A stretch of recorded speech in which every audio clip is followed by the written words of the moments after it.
کے سفر میں تھے آپ، تو اس سفر میں آپ نے کیا دیکھا کہ ایک باغ کے قریب سے آپ اپنے ساتھیوں کے ساتھ، مریدوں کے ساتھ گزر رہے تھے. وہاں پر باغ کے اندر ایک فقیر تھا. فقیر وہ بہت خوبصورت تھا، بہت خوبرو تھا. اور ظاہر سی بات ہے کہ جب انسان خوبصورت ہوتا ہے تو لوگوں کی توجہ اس کی طرف ہو جاتی ہے. تو خوبصورت فقیر کو دیکھ کر لوگوں نے باتیں شروع کی، یار کتنا خوبصورت ہے، کتنا خوبصورت ہے، کتنا خوبصورت ہے.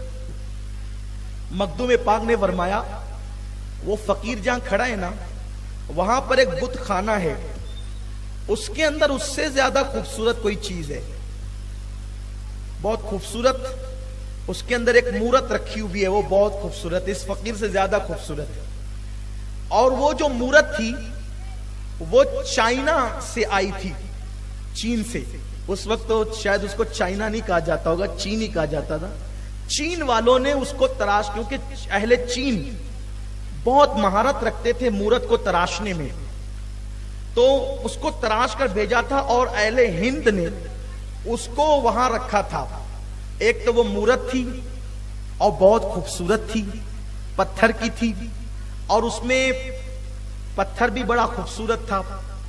جب کبھی کبھی مورت تراشی جاتی ہے تو مورت کے سامنے انسان کی صورت کچھ ہلکی لگنے لگتی ہے.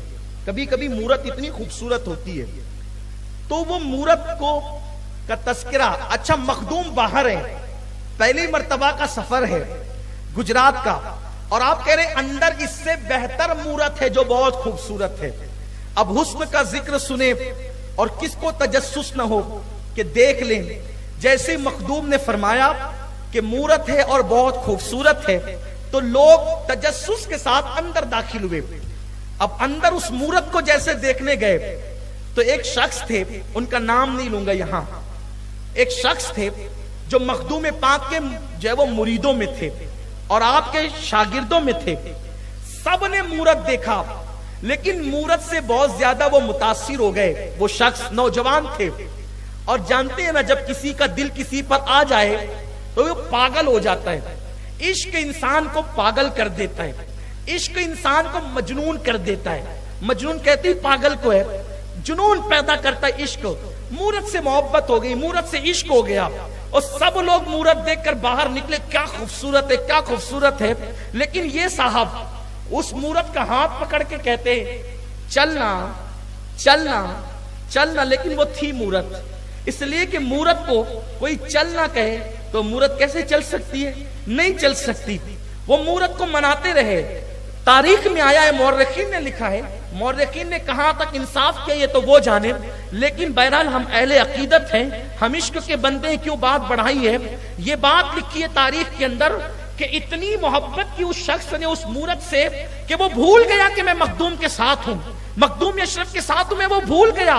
اور 2 دن تک لگاتار کھانا پینا سب چھوڑ کر اس مورت کو پکڑ کے کہتا چلنا چلنا، مجھ سے بات کرنا. 2 دن گزر گئے. مخدوم پاک نے کہا ارے وہ فلانا کہاں ہے، وہ فلانا کہاں ہے. لوگوں نے عرض کی حضور اس کا حال دیکھ لیں تو آپ بھی پر بھی عجیب کیفیت طاری ہو جائے. مخدوم پاک نے کہا ہوا کیا ہے؟ کہا اس کو مورت سے عشق ہو گیا ہے. لوگ بھی کیسے مورت سے بھی پیار کرتے ہیں. مخدوم پاک یہ کہتے ہوئے اندر تشریف لے گئے، لیکن جب اس کی گریہ وزاری دیکھی کہ پتھر کو پکڑ کے مورت کو پکڑ کے کہتے چلنا چلنا، مجھ سے بات کرنا، آپ رونے لگے. مخدوم پاک اس کو کیا ہو گیا؟ یہ دل ایک مورت کو دے بیٹھا. بس یہ کہہ کے آنکھ میں آنسو جاری ہوئے، آسمان کی طرف نگاہیں اٹھی اور آپ نے عرض کیا کاش اس مورت کے اندر اللہ روح پیدا کر دے تو اس کی کتنی بڑی شان ہے، کاش اس کے اندر روح پیدا ہو جائے تو کتنی بڑی بات ہو. اتنا کہنا تھا کہ کاش اس میں روح پیدا ہو جائے تو کتنی بڑی بات ہو. لوگوں نے اپنی نگاہوں سے دیکھا، اسی وقت اس مورت کے اندر روح پیدا ہو گئی اور وہ حقیقی کی عورت بن گئی. مخدوم پاک نے پھر ان کے ساتھ ان کا نکاح کیا. وہ مورت اصل صورت میں آ گئی اور مخدوم پاک نے اس کے ساتھ اس شخص کا نکاح کیا اور نکاح کرنے کے بعد پھر ان پہ نظر ڈالی، ان کو ولایت عطا کی اور پھر ان سے کہا کہ اب آپ گجرات میں رہیے ان کے ساتھ. تاریخ میں آتا ہے کہ اس عورت سے جو مورت سے عورت بنی تھی، مخدوم کی دعا سے اس کے بچے بھی پیدا ہوئے اور اللہ نے اس کرامت کا اثر یہ باقی رکھا کہ اس عورت کے بطن سے جتنے بچے پیدا ہوتے اس کی کانی انگلی میں جو ناخن ہوتا وہ پتھر کا ہوتا. یہ کرامت لوگوں نے اپنی نگاہوں سے دیکھی.